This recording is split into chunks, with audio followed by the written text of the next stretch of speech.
CM Jagan రాష్ట్రంలో ఏ ప్రాంతానికి వెళ్లినా అక్కడి ప్రజలతో చప్పట్లు కొట్టించుకోవడానికి నోటికొచ్చిన హామీలు ఇచ్చేస్తారు. ఆ ప్రాంతం దాటి పక్కకెళ్లగానే హామీలన్నింటినీ గాలికొదిలేస్తారు. 5 ఏళ్ల వైకాపా పాలనలో ఇదే పునరావృతమవుతోంది. కోనసీమ జిల్లాలోనూ అనేకసార్లు పర్యటించిన సీఎం జగన్ ఎన్నెన్నో హామీలిచ్చి వాటిని గోదావరి వరదల్లో ముంచేశారు. నేడు బస్సు యాత్ర పేరిట జిల్లాలో పర్యటిస్తున్న జగన్ హామీల అమలుపై సమాధానం చెప్పాలని ప్రజలు డిమాండ్ చేస్తున్నారు. వైకాపా 5 ఏళ్ల పాలనలో కోనసీమ జిల్లాకు జగన్ వచ్చినప్పుడల్లా ఇచ్చిన హామీల మొత్తం విలువ 474 కోట్లు. ఏటా గోదావరి వరదలకు కోనసీమ లంకల్లోని పల్లెలన్నీ వణికిపోయినా, గ్రామాల్ని అనుసంధానించే కాజ్వేలు మునిగిపోయినా నిధులు విడుదల చేయలేదు.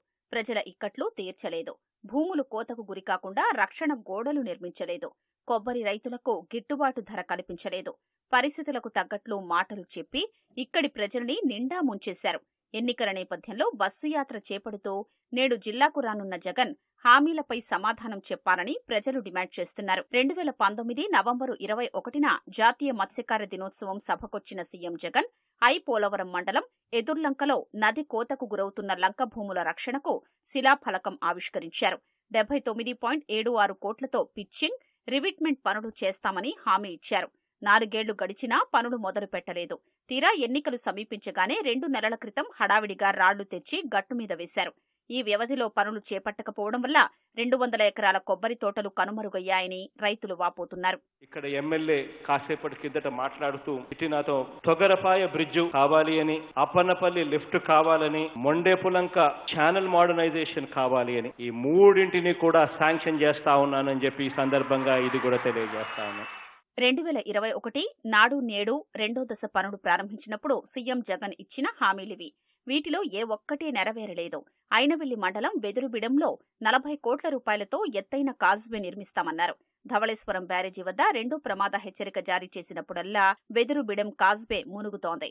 దీంతో ఐనవిల్లి లంక, వీరవల్లిపాలెం, అద్దంకివారి లంక గ్రామాల్లోని 15,000 మందికి బాహ్య ప్రపంచంతో సంబంధాలు తెగిపోతున్నాయి. ఇంతకు ముందు మనం చెప్పిన construction of high level bridge at Mulapadu, construction of high level bridge at Gogullanka, widening and strengthening of road Mummidivaram to Katrenikona, ఈ మూడు ప్రాజెక్టులకు సంబంధించి డిపిఆర్లు తయారు కావడం, టెండర్లు పిలవడం, టెండర్లు ఖరారు కావడం అన్ని కూడా పూర్తి చేసుకుని ఫౌండేషన్ స్టోన్ కూడా ఈ రోజు వేయడం జరిగింది.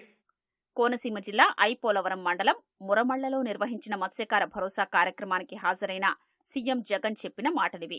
వృద్ధ గౌతమి నదిపై 44 కోట్ల 50 లక్షలతో గుత్తెన దీవి, భైరవలంక వంతెనకు 76 కోట్ల 90 లక్షలతో మూలపొలం వంతెన నిర్మాణానికి శిలాఫలకాన్ని ఆవిష్కరించారు. కానీ ఇప్పటి వరకు వృద్ధ గౌతమి నదిపై వంతెన నిర్మాణం జరగలేదు.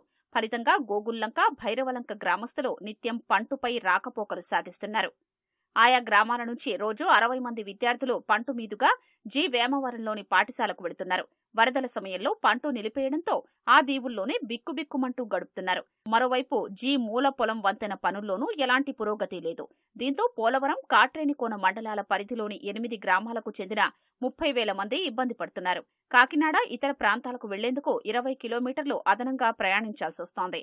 ముమ్మిడివరం, కాట్రేనికోన రహదారి విస్తరణకు 23 కోట్ల 52 లక్షల విలువైన పనులకు శిలాఫలకాల్ని ఆవిష్కరించినా డబ్బులు రావన్న భయంతో గుత్తేదారులు నేటికి పనులు ప్రారంభించలేదు. మీ గ్రామంలో మీ ఆర్బీకే పరిధిలోనే దాదాపుగా 3.5 కిలోమీటర్ల మేరకు రకరకాల గ్రామాలలో కట్టాలి అని అడిగాడు. ఈ చేయడానికే దాదాపుగా 150 కోట్ల రూపాయలు అవుతుందని అన్నాడు. బహుశా ఇంకా ఈ 2-3 గ్రామాలు కూడా ఏదైనా కలిస్తే బహుశా ఈ 150 కోట్లు బహుశా 200 కోట్లు కావచ్చేమో. అయినా పర్వాలేదు, నేను శాంక్షన్ చేస్తా ఉన్నాను అని కూడా ఈ సందర్భంగా తెలియజేస్తాను.